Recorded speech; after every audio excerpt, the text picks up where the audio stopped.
Hello everyone. जो आज का टॉपिक है हमारा वैदिक जो काल था हमारा, जो हम कह रहे थे लेटर वैदिक पीरियड को समझेंगे आज।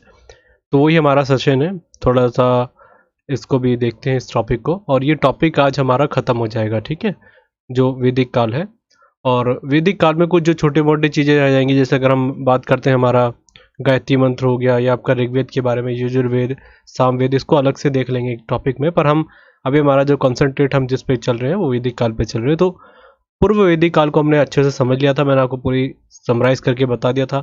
आज हमारे लिए आसान हो जाएगा इसको पढ़ना, और आपको बहुत आसानी से लगेगा कि मैंने वैदिक काल को बहुत आसानी से कंप्लीट कर लिया है। देखिए, मैं इसलिए आपको बोलता हूँ कि कई लोग बोलते हैं कि जो पीडीएफ में कर लीजिए, पीडीएफ से आपको कोई चीज़ें मिलती नहीं है। जो कॉन्सेप्ट आपके बनते हैं वो समझने से बनते हैं। तो अब देखिए, आपको जब ये टॉपिक खत्म करेंगे तो आपको वैदिक काल बहुत आराम से मुंह ज़बानी याद हो जाएगा।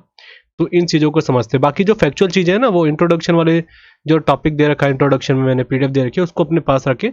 जो कुछ फैक्चुअल चीज़ें वहाँ पर यहाँ पर मैंने नहीं बताई और वहाँ पर लिख रखी है, आप वहाँ पर उसको देख लीजिएगा। जैसे आप सभी जानते हैं कि जो राजा टैक्स लगाते थे, मैंने लास्ट क्लास में नहीं बताया था, उसको बली कहा जाता था, ठीक है, बली।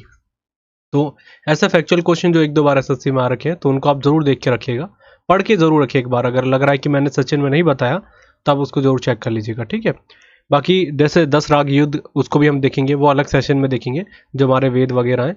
पर अभी हम कंसंट्रेट कर रहे हैं वैदिक कल्चर के ऊपर, जो हमारा कैसे कैसे परिवर्तन होता है। तो देखिए, उत्तर वैदिक काल, जिसको लेटर वैदिक पीरियड कहा जाता है, उसका टाइम रहता है 1000 बीसी से लेके 600 बीसी के अराउंड, ठीक है। 600 बीसी तक ये रहता है। जैसे मैंने आपको बताया था कि अर्ली वैदिक पीरियड, जिसको कहते हैं पूर्व वैदिक काल, वो 1500 से लेकर रहा था आपका 1500 बीसी से लेकर आपका रहा था वो 1000 बीसी तक। मैंने आपको बोला कि स्पेशली अगर हम बात करें, कोई कैटेगराइज नहीं किया जाता कि ये दो टाइम में चला था, पर इतना जमीन आसमान का फर्क पड़ गया था वैदिक कल्चर में कि एक टाइम पे कुछ अलग और यहाँ पे बहुत ज़्यादा परिवर्तन हो गया, इसलिए इसको दो पार्ट में डिवाइड कर दिया गया, ठीक है। चलिए, दूसरी बात, बहुत वो तो परिवर्तन हुए थे। अब इसके बाद हम समझते हैं सबसे ज़रूरी पॉइंट, जो हमारा वैदिक कल्चर का अगला पार्ट चलता है, वो है लेटर वैदिक पीरियड, ठीक है। टाइम मैंने बता दिया, कई बार एसएससी में आ रखा है कि कब से कब तक रहा था, तो दोनों को याद रखिएगा। अर्ली जो वैदिक पीरियड था, उसका टाइम था आपका 1500 बीसी से लेके आपका 1000 तक। फिर यहीं से कहानी स्टार्ट हो जाती है लेटर वैदिक पीरियड, जिसको कहते हैं उत्तर वैदिक काल, 1000 बीसी से लेके जाता है 600 बीसी तक, ठीक है। ये चीज़ को जरूर दिमाग में रखना है। बाकी मैंने बताया था आपको अर्ली वैदिक पीरियड के बारे में हमको कहाँ से रिसोर्सेज देखने को मिलते हैं। वो है हमारा एक सोर्स जिसका नाम है ऋग्वेद। हमने बहुत अच्छे से बात करी थी इसके बारे में, ऋग्वेद, इसलिए इसको ऋग्वेदिक काल भी कहा जाता है। और आप सभी जानते हैं कि ऋग्वेद हमारा सबसे पहला वेद है। इसके बाद सारी चीज़ें जो हमको देखने को मिलती है अर्ली वैदिक पीरियड की, वो ऋग्वेद में देखने को मिली। पर लेटर वैदिक, जो आपका लेटर वैदिक पीरियड आता है बाद वाला, जिसको उत्तर वैदिक काल कहते हैं, इसके टाइम पे इतने सोर्सेज हो गए, क्योंकि ऑब्वियस बहुत सिंपल पॉइंट है कि आप जितना समय में आगे बढ़ेंगे, तो आपके पास उतने ही ज़्यादा आपको टिप्पणी देखने को मिलती है, रचनाएं देखने को मिलती है।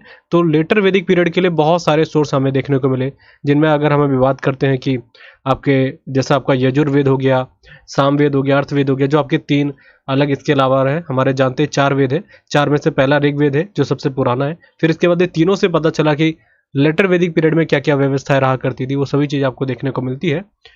तो इसके बाद यही नहीं कि यही काम कर रहा था, इसके बाद हमारे उपनिषद जो थे वो भी थे, उपनिषद।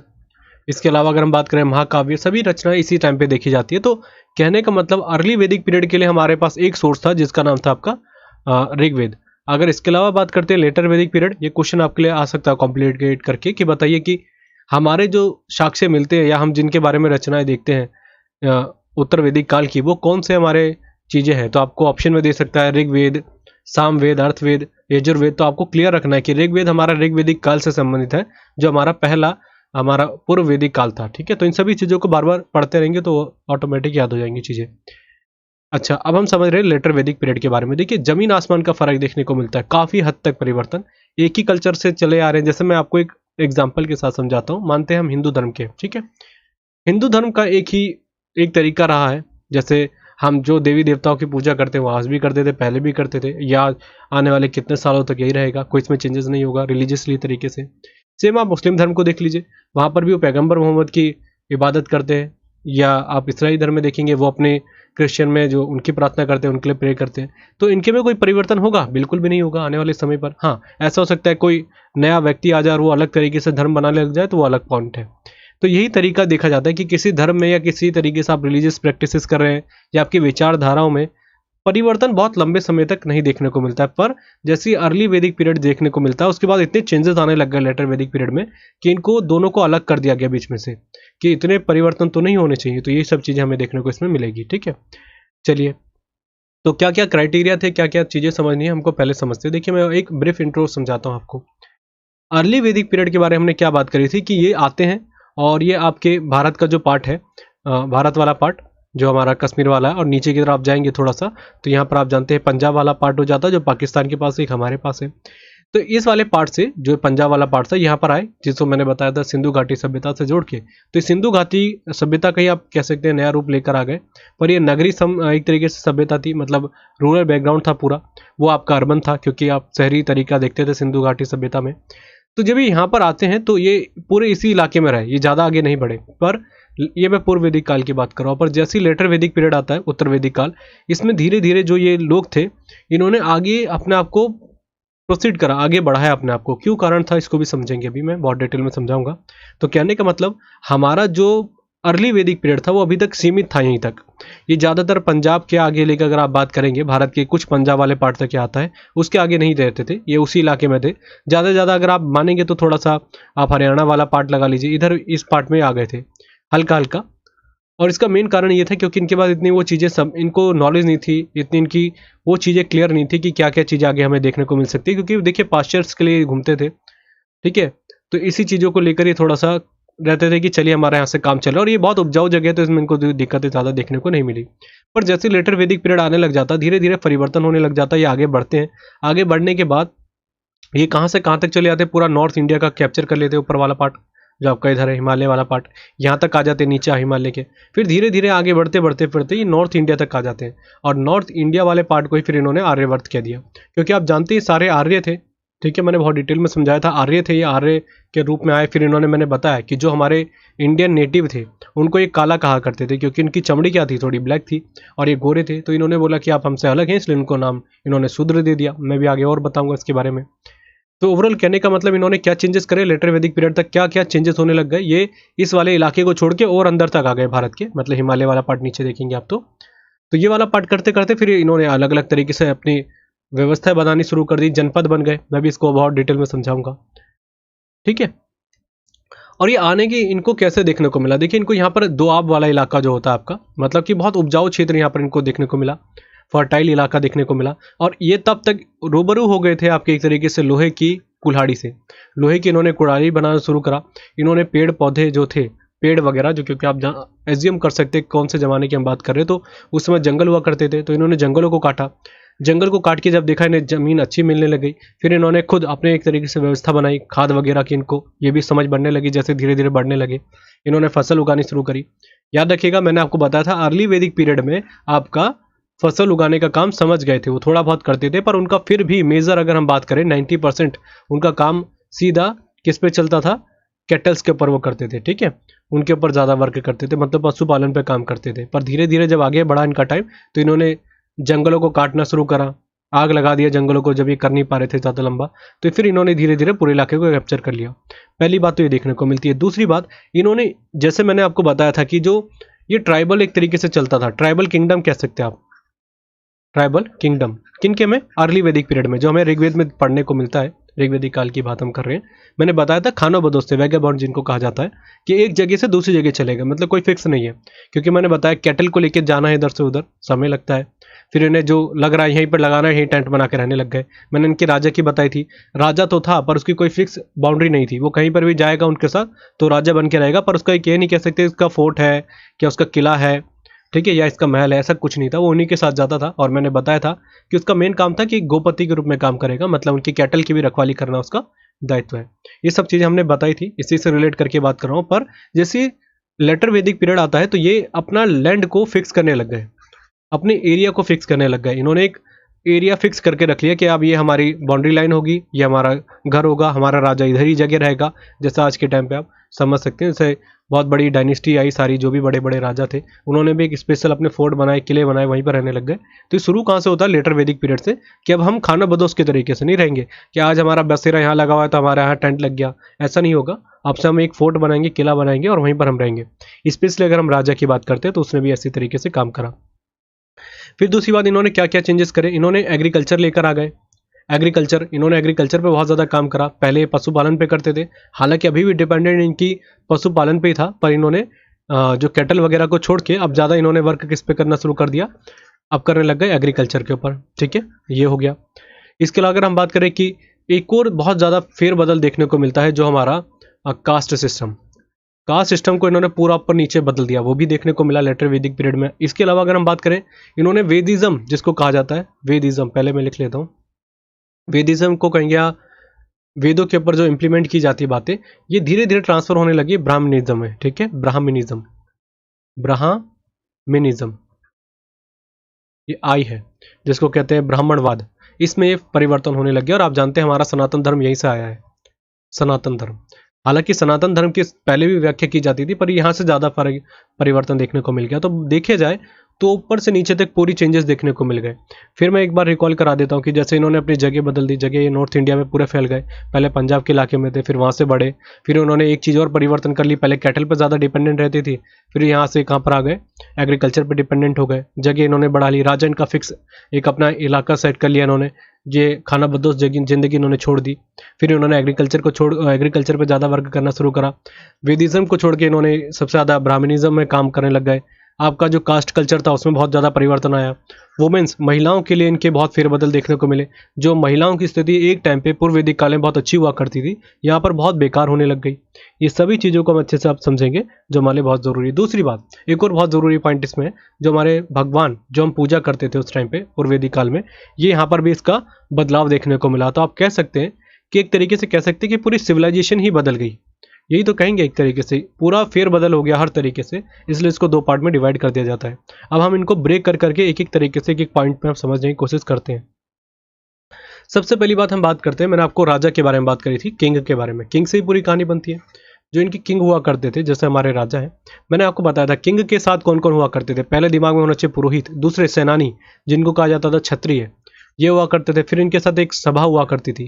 फिर हमने बात करी थी, एक हुआ करती थी समिति। सभा में आपके एक्सपीरियंस लोग हुआ करते थे, समिति में आपके जो लोग हुआ करते थे वो सारे लोग हुआ करते थे, जैसा पंचायती राज सिस्टम में देखते हैं। इसके अलावा हमने बात करा क्षत्रियों के, मैंने बताया कि आपको युद्ध वगैरह में इनको क्षत्रिय की जरूरत पड़ती थी। पुरोहित पंडितों के रूप में काम करवाते थे। ठीक है, ये चीज़ देखने को मिली। ये तो चल रहा था उस समय, और मैंने बताया कोई राजा फिक्स एरिया नहीं रहा करता था, वो साथ में चलता था, इसलिए इसको गोपति भी नाम दिया गया। पर जैसे यहाँ पर मैंने शुरू करी थी आपको कि पूर्व वैदिक काल की व्यवस्था क्या थी, यहाँ पर किंग इतना पावरफुल नहीं हुआ करता था। क्यों? क्योंकि देखिए सोचिए, मैंने बताया था सभा और समिति को बनाने का उद्देश्य यही था कि राजा अपने हितों के एक तरीके से ध्यान में रखते हुए कोई चीज़ों को डिसीजन ना ले, मतलब इन्फ्लुएंस ना कर पाए किसी भी तरीके से। और अगर लगता है कि राजा काम कर रहा है ऐसा गलत काम, तो उसको बाहर कर दिया जाए। सक्सेसर हुआ करते थे कि उसके बन सकते हैं, पर ये फिर भी था कि वहाँ के पूरा जो नियंत्रण प्रणाली थी वहाँ के समिति के पास, सभा के पास हुआ करता था। ये यहाँ तक मैंने बोला। तो कहने का मतलब आपको समझ में आ रहा होगा कि किंग एक समय जो राजा हुआ करता था, जो गोपति आप जिसको कहेंगे, वो इतना पावरफुल नहीं था। पर अपोजिट सिचुएशन देखी जाती है लेटर वैदिक पीरियड में। अब यहाँ पर क्या हो जाता है, लेटर वैदिक पीरियड में कहा जाता है इसके द्वारा, राजा के द्वारा, कि अब से ना तो सभा होगी ना समिति होगी, दोनों को हटा दिया जाए। कि मतलब मेरे पे ना तो कोई रूल्स रेगुलेशन चलाएगा, ये सारी चीज़ें खत्म करिए। तो पहली बात क्या करा, सभा को हटा दिया इन्होंने, समिति को हटा दिया, कि मतलब जो मुझे निर्देश दिया करते थे या मेरे इनके हिसाब से चलना ज़रूरी हो गया था, वो अब चीज़ खत्म हो जाएगी। तो ये खत्म कर दिया इन्होंने बोला कोई ऐसा नहीं होगा कि मैं आपके साथ हर जगह घूमूंगा। अब हमने एक लैंड एरिया फिक्स कर लिया है और मेरा एक किला होगा, मैं यहीं पर रहा करूँगा। तो एक और फेरबदल देखने को मिला राजा के पॉइंट ऑफ व्यू से देखा जाए तो। तीसरी बात अगर हम बात करते हैं कि कैसे राजा की स्थिति और बदल जाती है, पूर्व वैदिक काल में मैंने आपको बताया था सबसे पहला जो पॉइंट हुआ करता था, जो सबसे नीचे था, उसको कहा जाता था कुल।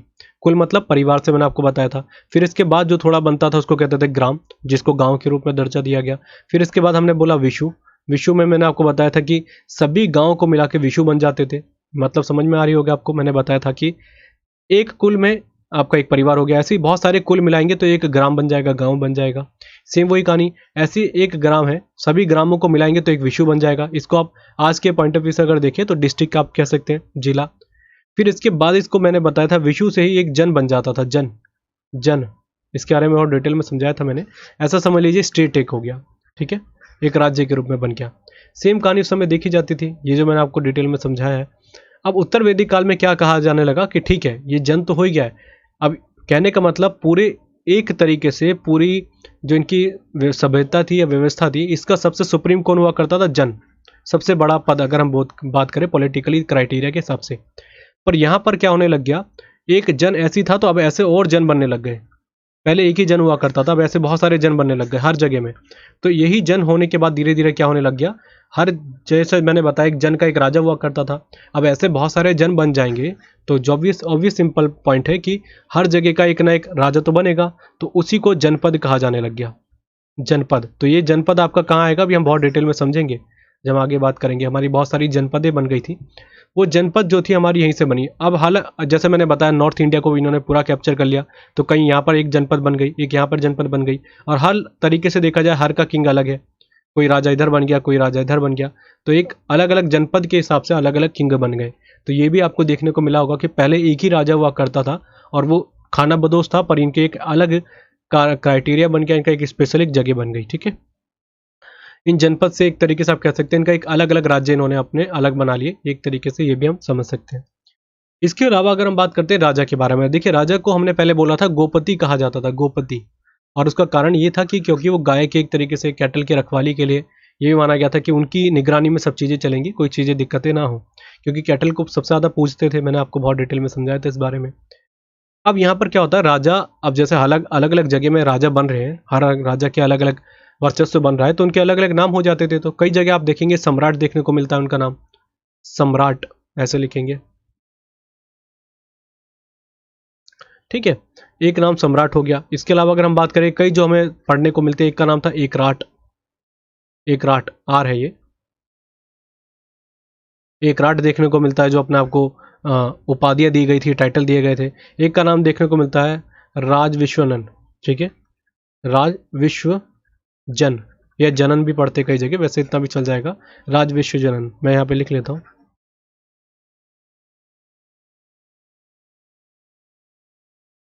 ठीक है, ये हो जाएगा, ये ऐसे। तो राज विश्व जनन हो गया नाम, ऐसे तरीके से उन्होंने रखे थे। क्वेश्चन आपके एग्जाम में आज तक ऐसा देखने की बहुत प्रबल कम संभावना है, अगर मैं बोलूँ बहुत कम संभावना है कि आने को क्वेश्चन पूछा जाए, पर सपोज आ जाता है कि बताइए आपके लेटर वैदिक पीरियड में राजाओं को कौन कौन सी टाइटल दिए जाते थे, तो मेजरली यही हुआ करते थे। एकराट हो गया, सबसे ज़्यादा देखने को मिलता है, सम्राट बोलते थे अपना आपको, राज विश्व रजन बोला जाता था इनके द्वारा। तो इन सभी चीज़ों को आप थोड़ा बहुत दिमाग में रखें, इतना खास इंपॉर्टेंट है नहीं, पर थोड़ा ध्यान रखिए। जब मैं किंग के बारे में बता रहा हूँ तो एक चीज़ भी मैं छोड़ना नहीं चाह रहा कि कोई चीज़ छूट जाए। इसके अलावा अगर हम कुछ और चीज़ों को समझने की कोशिश करते हैं, जैसे कि पूर्व वैदिक काल की मैंने बताई थी आपको कि पूर्व वैदिक काल में एक मैंने बताया था कि जन के रूप में जैसे अगर हम बात करते हैं क्या क्या यूज़ किए जाते थे। पुरु मैंने बताया था, जिसको पुरुष ऐसे लिखा था मैंने, वैसे पुरु कहा गया था, पुरु।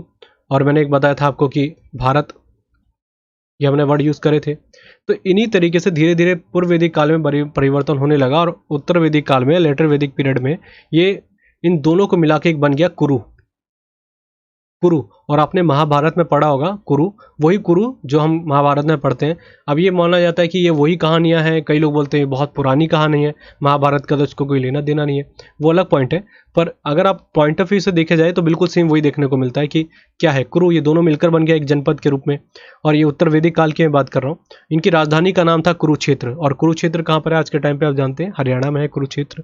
ठीक है, और कुरु एक सबसे बड़ा एक जनपद माना जाता था उस टाइम पे, और इसके राजा हुआ करते थे जिनका नाम था परीक्षित। बिल्कुल सेम महाभारत अगर आपने देखी होगी तो आपको पता होगा परीक्षित। ठीक है, परीक्षित ऐसे लिखेंगे, परीक्षित इनके जो किंग के रूप में बोला जाए। एक और नाम था जिनका नाम था जन्मजय, जन्मजय, राइट, ये भी एक नाम हुआ करता था। तो परीक्षित हो गए, जन्मजय हो गए, कुरुक्षेत्र, कुरु जो इनकी राजधानी कुरुक्षेत्र हुआ करती थी, इसके एक महान जनपद के रूप में उभर के आया ये। इसके अलावा कुरु बाद में धीरे धीरे ये बदला, कुरु और पंचाल दोनों मिल गए। अभी देखिए इसको महाभारत से भी आप जोड़ सकते हैं, कुरु और पंचाल ये दोनों मिलकर क्या बन जाते हैं। अच्छा एक चीज़ याद रखिएगा, इनकी ही बाद में मिला के इनका नाम बन जाता है बाद में जेवेली। ठीक है, जेवली पढ़ते कई जगह, वैसे ऐसे लिखेंगे इंग्लिश में, जेवली, राइट। ये दोनों मिलकर बाद में जब इनका एक तरीके से टूट गए बाद में, तो जेवली के रूप में आ गए, इसका नाम रखा गया था, या इसकी राजधानी कह सकते हैं उस टाइम पे। और ये इनकी जो कैपिटल हुआ करती थी कुरु और पंचाल की मिला के बाद में जो बनी थी, इसको कहते हैं हस्तिनापुर। आपने हस्तिनापुर का नाम सुना होगा ना, हस्तिनापुर महाभारत वाली। सेम आप पूरी स्टोरी तरीके से देख सकते हैं, यही पूरी कहानी चल रही है। तो ये हमें थोड़े बहुत मैं जनपद के बारे में बता रहा हूँ कौन कौन से बने, जैसे बड़े बड़े, वैसे तो बहुत सारे थे। तो कुरु पंचाल जवेली के रूप में बन गए, इनकी राजधानी बन गई थी जेवली, ठीक है। और पहले मैंने बताया दोनों अलग अलग थे, कुरु अलग था, पंजाब अलग था, पंचाल अलग थी। इन सभी को देखा जाए, वैसे और भी थे। अजातशत्रु की अध्यक्षता में एक और जनपद था जिसका नाम था काशी जनपद, काशी जनपद। और इसके अलावा बात करें एक और, आपने सुना होगा विदेह के बारे में, ठीक है, विदेहा, जिसको विदेहा भी पढ़ते हैं, विदेहा, ये भी थी आपकी जनपद। और इसके थे जो आपके राजा, उनका नाम था, पहले इनकी कैपिटल याद रखिएगा विदेहा की, वैसे मैं अभी आगे और बताऊंगा डिटेल में इसको। वो थी मिथिला, ठीक है, मिथिला इनकी हुआ करती थी कैपिटल। कहने का मतलब बहुत सारे हुए, जैसे कौशल और हुआ था, कौशल, आपने बाहुबली देखी होगी, बाहुबली, वैसे वो कॉन्सेप्ट भी यहाँ से उठा के रखा गया है। तो कौशल एक तरीके से जनपद हुआ था। तो बहुत सारे जनपद थे, इनमें मेजरली आपको याद रखना है, जैसे कुरु हो गया, पंचाल हो गया। और कुरु पंचाल के आपसे पूछ लिया है, वैसे बहुत डिटेल का क्वेश्चन है ये, इतना आने की संभावना थोड़ी सी कम है, पर फिर भी मैं बता रहा हूँ कि जनपद इतने सारे हुए थे। तो कुरु का पूछा है, राजधानी कुरुक्षेत्र थी। इनके मेन राजा की बात करते हैं तो एक जिनका नाम मैंने आपको बताया था, जन्मेजय हो गए।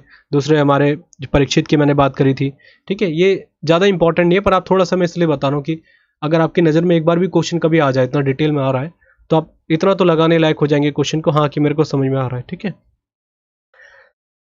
इसके अलावा हम कुछ और बात करते हैं, जैसे कि जनपदों की मैंने बात बता दी कि राजा जनपद यहीं तक सीमित थे। ये एक तरीके से चेंजेस देखने को मिलते हैं। बाकी मैंने एक बात और करी थी आपको लास्ट में, अर्ली वैदिक पीरियड में, कि महिलाओं की स्थिति के बारे में। महिलाओं की स्थिति मैंने बताया था, महिलाओं की स्थिति बहुत अच्छी थी पुरुषों के मुकाबले अगर हम बात करें। वैसे अगर हम बात करें, ये पेट्रियालिक मैंने बताया था, पुरुष प्रधान जिसको कहा जाता है, पेट्रियाकल, ठीक है, यहाँ पे मैं लिख ही देता हूँ, पेट्रियाकल, ऐसे इसको कहेंगे पुरुष प्रधान, यही कहेंगे पुरुष, ऐसे लिखा जाएगा ना इसको, पुरुष प्रधान।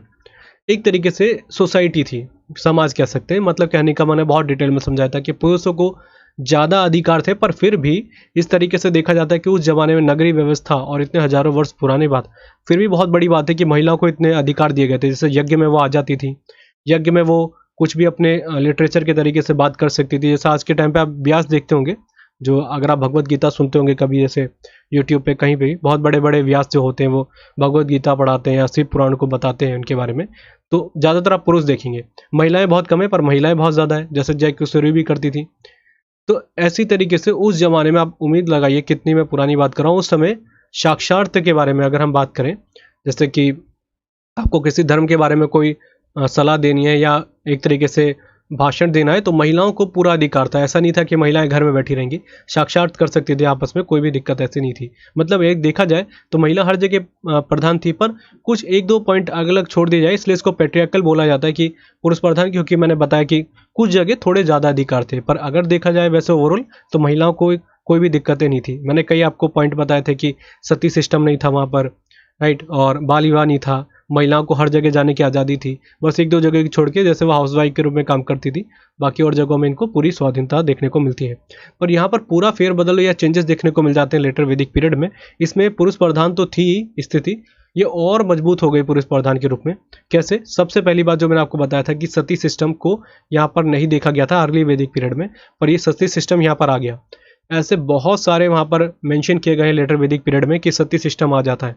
सती सिस्टम मतलब जो मैंने बताया था कि महिलाओं को जब किसी महिला का हस्बैंड या पति किसी कारणवश बीमारी हो जाए, कोई भी कारण है, उनकी मृत्यु हो जाती है, तो उनकी वाइफ को जबरदस्ती उस चिता में बैठाया जाता था और जलते हुए जैसे जिंदा है वैसे ही मार दिया जाता था, मतलब जला दिया जाता था। तो कहने का मतलब बिल्कुल गलत चीज़ थी, जो बहुत पता नहीं कहाँ से आई थी, और ये चीज़ को बहुत ज़्यादा पुरजोर इसका सपोर्ट किया जाने लगा।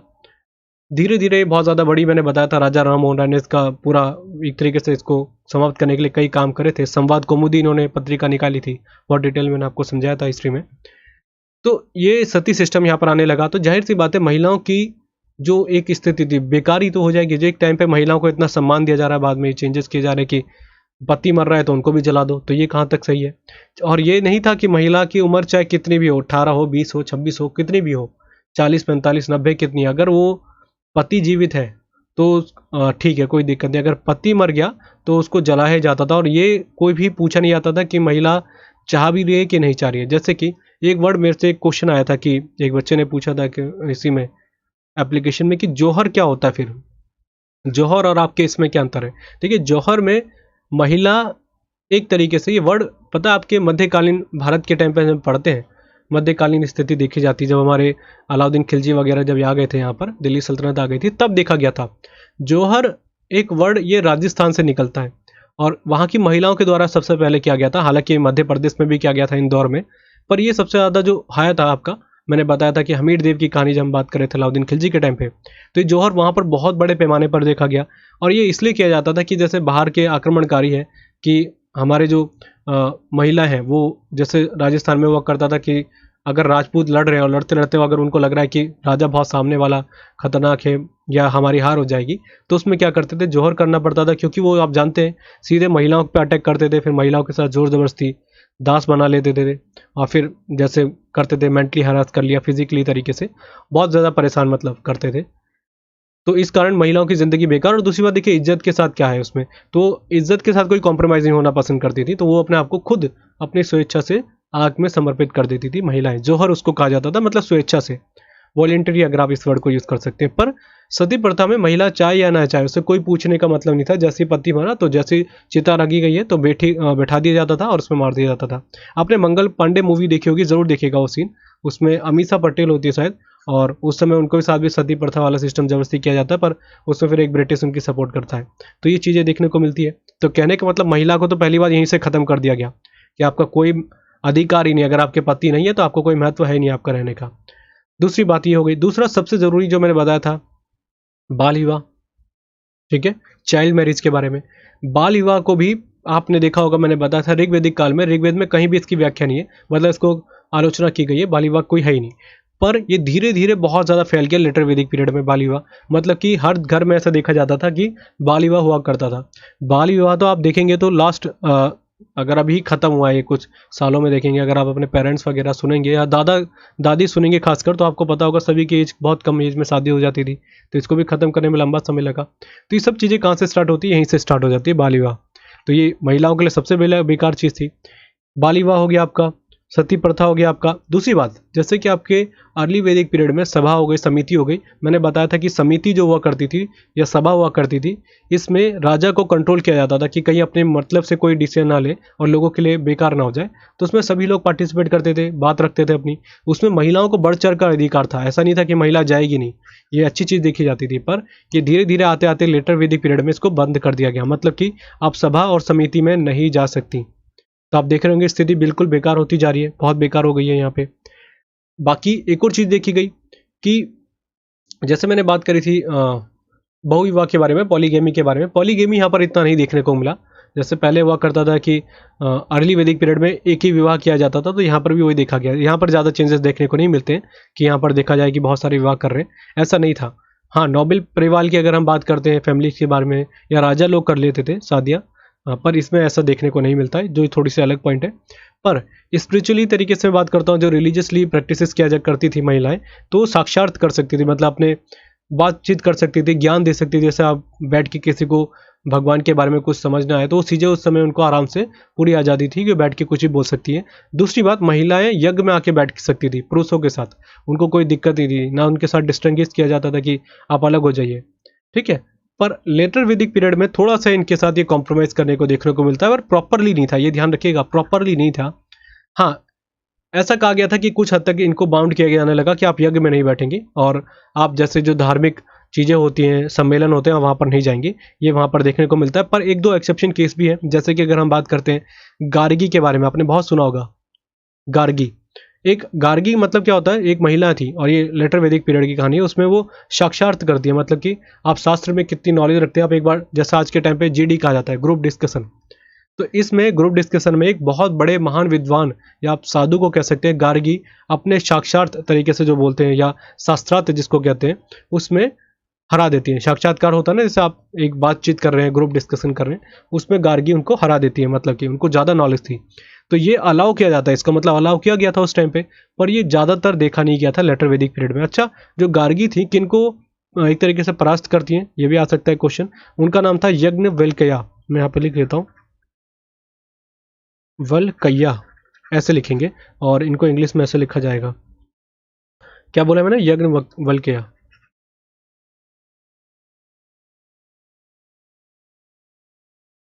ठीक है, ये नाम था इनका, यज्ञवल्क्य, जो साधु थे जिनको गार्गी हराती। तो ये थोड़ा बहुत दिखता है कि महिलाओं को फिर भी अधिकार था, पर कंपेयर कर लेंगे आप लास्ट साल के कंपेयर जैसे आपके अर्ली वैदिक पीरियड के हिसाब से, वो थोड़ा बहुत फर्क देखने को मिलता है कि यहाँ पर स्थिति ज़्यादा नहीं थी। पर आप देखिए मेजरली आप सिचुएशन देखिए, सती प्रथा, एक महिला की जिंदगी आप तबाह कर दे रहे हैं। मतलब कि चाहे उम्र आप मान के चलिए लड़की कोई 18 वर्ष की है, पति की मृत्यु हो गई तो उसको जीने का पूरा अधिकार नहीं है, जो उसकी इतनी लंबी लाइफ बची है, तो उसको कहते थे आपका कोई मतलब नहीं है, आपके पति नहीं है तो आपको जला दिया जाएगा। बाल विवाह, एक लड़की से उसकी इच्छाएं नहीं पूछी जा रही कि किस तरीके से विवाह वो करना चाह रही है, करना चाह रही है कि नहीं चाह रही, एक एज उसको अच्छी तरीके से देखना है, अपने आप को मेच्योर करना है, ये सब नहीं पूछा जाता। तो ये भी एक गलत है। महिला का पूरा अधिकार होना चाहिए उसको पूछने का अपनी लाइफ के बारे में। सभा समिति, आपको पूरा महिला को, जैसे आज के टाइम पे हम हर जगह ज़्यादातर आप अपॉर्चुनिटी देखेंगे तो महिलाओं को ज़्यादा है, बल्कि उस जमाने में ऐसा कुछ नहीं था। सभा में और समिति में आप कहीं भी बैठ के बात नहीं कर सकते पुरुषों के सामने। तो ये सब चीज़ें आप देखेंगे कि इनकी सिचुएशन लगातार खराब होती चली गई। ये तो हमने महिलाओं के हिसाब से समझ लिया जो हमारे लिए ज़रूरी था। इसके बाद आपसे पूछा जा सकता है कि अब इसके अलावा पूर्व वैदिक काल में मैंने आपको बताया था वर्ण व्यवस्था, जिसको कहते हैं वर्ण, ऐसे लिखेंगे वर्ण व्यवस्था या वर्ण सिस्टम या कास्ट सिस्टम, इसका दूसरा नाम दे सकते हैं आप। कास्ट सिस्टम को मैंने बताया था कि इस समय देखा जाता है कि कास्ट सिस्टम आ गया था, क्योंकि देखिए आप समझिए आर्य वहाँ से आते हैं, गोरे थे, उनको कहते हैं कि आप काली चमड़ी के हैं तो हम आपको पसंद नहीं करते, आप अलग आइए, आपको गुलामी करनी है। पर कहीं ना कहीं ये चीज़ थी कि ये शुरुआती पॉइंट था। किसी भी बुरी चीज़ का जो शुरुआत होता है, कई बार ऐसा होता है वो वीक जोन होता है उसका, वो धीरे धीरे बढ़ना शुरू करता है जब उसमें लोग अपने अपने तरीके से उसको अलग अलग अपने बातों से व्यक्त करते हैं। जैसे कि शुरुआत में वो करते हैं तो वो आते हैं आर्य और कहते हैं आप काले लोग हैं और हमारी गोरी चमड़ी है तो हम आपसे ऊपर हैं, और हम पंडित हो गए, पुरोहित जैसे हम, ब्राह्मण हम रहेंगे, क्षत्रिय हम रहेंगे, ठीक है, वैश्य आप अलग तरीके से कह सकते हैं, पर शूद्र को सबसे अलग रखा जाता था।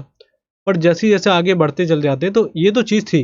जैसे मान के चलिए देखिए फादर किसी के शूद्र हैं तो उनके बेटे को पूरी आज़ादी थी कि वो अपने तरीके से क्षत्रिय भी बन सकते थे, मतलब कि वो सेना में भी शामिल हो सकते थे, पंडित भी बन सकते थे, ब्राह्मण भी बन सकते थे, यह आज़ादी थी यहाँ तक। पर जैसे लेटर वैदिक पीरियड आता है यहाँ पर ये रिजिडनेस जो कहते हैं, रिजिड जो हुआ करता था कि हाँ यहाँ रिजिड नहीं हम इस चीज़ को लेके, ये एडेमेंट नहीं है, अटल नहीं है इस चीज़ को लेके कि आपको जहाँ पर आपने जन्म लिया है आपकी वही रहेगी। पर यहाँ पर जैसे आने लग जाते हैं लेटर वैदिक पीरियड में, यहाँ पे बोला जाता है कि आप जहाँ पे आपने जन्म लिया है आपकी जाति वही रहेगी, आप बदल नहीं सकते। मतलब कह सकते हैं रिजिड हो जाते हैं यहाँ पर लेटर वैदिक पीरियड में। मतलब कि जो एक सन है किसी का शूद्र का, तो अपने आप को एक क्षत्रिय के रूप में नहीं देख सकता, मतलब सेना में नहीं जा सकता। क्यों? क्योंकि आप क्षत्रिय है ही नहीं, कि आपके खून में ही नहीं है क्षत्रिय। तो इस तरीके से देखा जाता है, जो क्लियर करता है कि एक तरीके से वर्ण व्यवस्था यहाँ पर बहुत ज़्यादा और बढ़ गई जो पहले कंपेयर करते हैं आप उसके हिसाब से। ठीक है, बाकी मैंने आपको बताया था दसुस कहा जाता था इनको, गुलाम जो बना दिए जाते थे शूद्र, और या इनको दूसरे नाम से दस्युस भी कहा गया है, दस्युस। ठीक है, ये नाम याद रखिएगा, क्वेश्चन आ सकते हैं कि वैदिक काल में जो शूद्र लोग थे उनको क्या कहा जाता था। तो ये बात मेरे हिसाब से क्लियर हो गई होगी। इसके अलावा हम कुछ और चीज़ें बात करते हैं। इसमें ब्राह्मणवाद, मैंने शुरुआत में बोला था एक बार, ब्राह्मणवाद, ब्राह्मणवाद या ब्राह्मणिज्म जिसको कहा जाता है, वो सबसे ज़्यादा आपको देखने को मिलता है। क्यों देखने को मिलता है? क्योंकि इस समय ऐसा देखा जाता है कि वैदिक काल में मैंने बताया कि धीरे धीरे आ तो रहा था वर्ण व्यवस्था, वो भी आर्यों ने शुरू करा था, पर ब्राह्मणिज्म इसलिए बढ़ गया क्योंकि जैसे आप मैंने बोला है कि कास्ट कल्चर बढ़ेगा।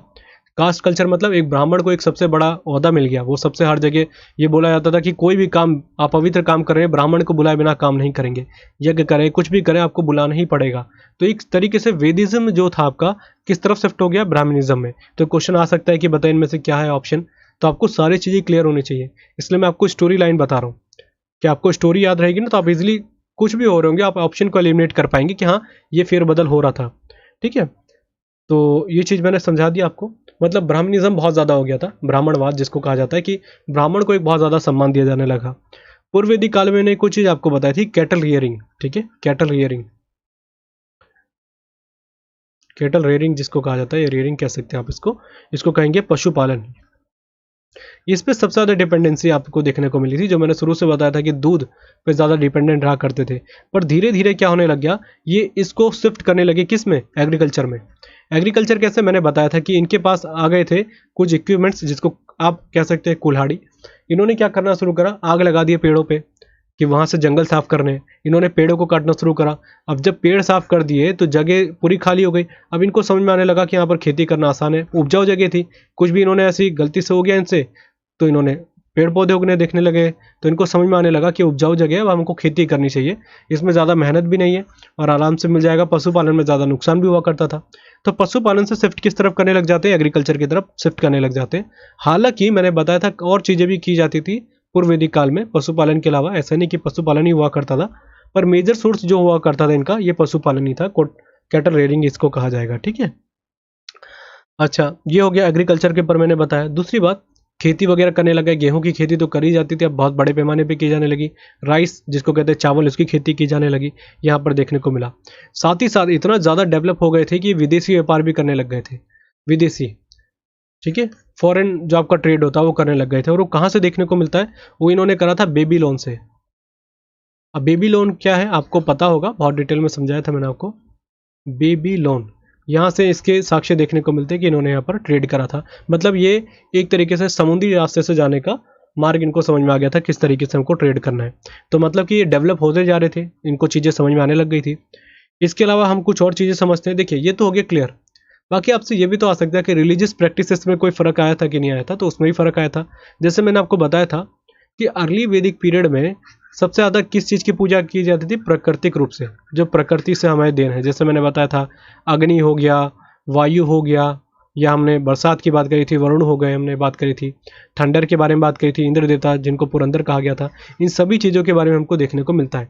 प्रकृति से थोड़ा सा यहाँ पर तो पूजा की जाती थी। अब ये प्रकृति से लेके यहाँ पर 3 भगवान का नाम सबसे ज़्यादा देखा गया, जो आज के टाइम में बोलते हैं भगवान ब्रह्मा विष्णु महेश, इनकी पूजा की जाने लगी। तो ये याद रखिएगा, आपसे पूछा जा सकता है कहाँ पर ये देखने को मिलता है, तो यहीं पर। और इसको जो हम बात करते हैं जैसे भगवान ब्रह्मा के बारे में, तो ये कौन है, इनको क्रिएटर कहा जाता है, निर्माण करता बोलते हैं ना हम कि संसार को बनाने वाले कौन है, भगवान ब्रह्मा। विष्णु जी के बारे में बोलेंगे, भगवान विष्णु के बारे में, तो इनको कहते हैं प्रोटेक्टर, क्योंकि हर जगह में अगर आपसे पूछा जाएगा क्या करते हैं, संरक्षण देते हैं, बचाते हैं। और आपसे पूछा जाएगा महेश, इनको कहते हैं शंकर भगवान। शंकर भगवान को आप सभी जानते हैं डिस्ट्रॉयर कहा जाता है, ठीक है, जो विनाश कर देते हैं अगर वो गुस्से में आ जाए। तो ये सब चीज़ें यहाँ पर आपको देखने को मिलती हैं। रुद्र इनको बोला गया था, ठीक है। तो ओवरऑल कहने का मतलब कि हमारी कहाँ से कहाँ तक ये शिफ्ट देखने को मिल जाती है, ये चेंजेस देखने को मिल जाते हैं हमारे उत्तर वैदिक काल के, लेटर वैदिक पीरियड के।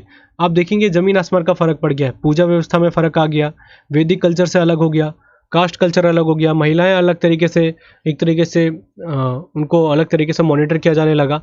हर अलग तरीके से आप देखेंगे जनपद बन गई। ये सभी चीज़ों से आप देखेंगे कि दोनों में ज़मीन आसमान का फ़र्क देखने को मिलता है, ठीक है। अच्छा एक और चीज़ है बहुत ज़रूरी, मैं एक चीज़ बताना भूल गया, जो भगवान ब्रह्मा के बारे में, ये भगवान ब्रह्मा डायरेक्टली लिखा नहीं है वहाँ पर पूछा जा सकता है कौन से भगवान है, तो प्रजापति, ठीक है, प्रजापति ऐसे लिखेंगे, प्रजापति, राइट। और इनको क्रिएटर के रूप में बोला गया, मतलब निर्माण करता है। विष्णु जी पहले भी मैंने बताया था, जो आपके भगवान विष्णु हैं उनको आपके क्या नाम है, अर्ली वैदिक पीरियड में भी इनके बारे में व्याख्या देखने को मिलती है। मतलब इनको माना जाता था, पर इतने बड़े भगवान के रूप में नहीं दर्जा दिया गया था, किसमें, अर्ली वैदिक पीरियड में। मतलब कि सब मैंने जो बताया कि सबसे ज़्यादा निर्माण, जो सबसे ज़्यादा बात की गई थी वर्णन के रूप में, वो इंद्र भगवान के बारे में बात की गई थी। अब जैसे लेटर वैदिक पीरियड में आते हैं तो भगवान विष्णु के बारे में बात की जाती है, भगवान रुद्र के बारे में जिनको शिव कहा जाता है।